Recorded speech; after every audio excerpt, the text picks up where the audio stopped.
de 50 000 $, ce qui fait une addition globale de 27 500 000 $.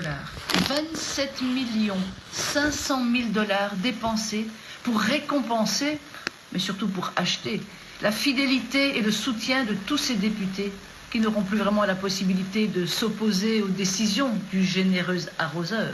Qui osera refuser ce splendide cadeau là-bas? Qui osera renoncer à ce signe extérieur de réussite sociale et professionnelle au nom de l'équité, de la justice sociale et de l'éthique politique?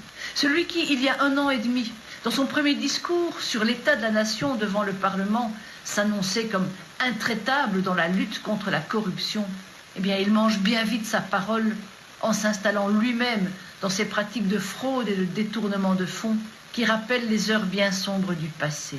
Ah, mais il s'agit de rester coûte que coûte au pouvoir. Et ce sont à nouveau les petits qui trinquent.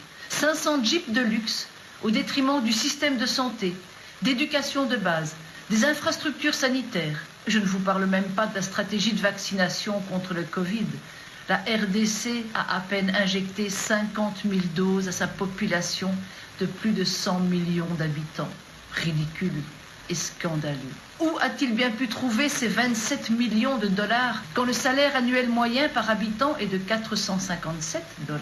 Comment peut-il espérer être pris au sérieux par la communauté internationale quand il se discrédite dans de telles pratiques, alors que son sous-sol regorge de richesses? La RDC est un des pays les plus pauvres du monde et l'un des plus corrompus. Il occupe la 161e place sur 180 dans le classement des pays les plus corrompus. Quelle honte! Des populations entières ont dû fuir Goma, laisser leurs maisons et leurs maigres biens en raison de l'irruption du volcan Nyiragongo. Et Monsieur le Président se pavane avec des Rolex et des chaussures à 8 500 € la paire. Ce sont la communauté internationale, les ONG et les citoyens eux-mêmes qui viennent en aide aux sinistrés.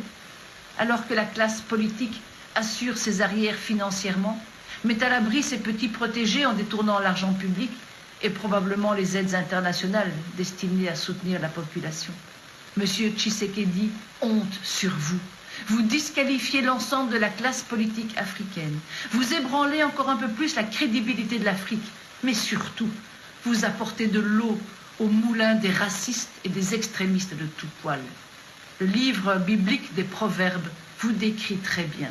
Un chef stupide passe son temps à voler les gens. Mais celui qui déteste les gains malhonnêtes vivra longtemps, dit le texte. À bientôt.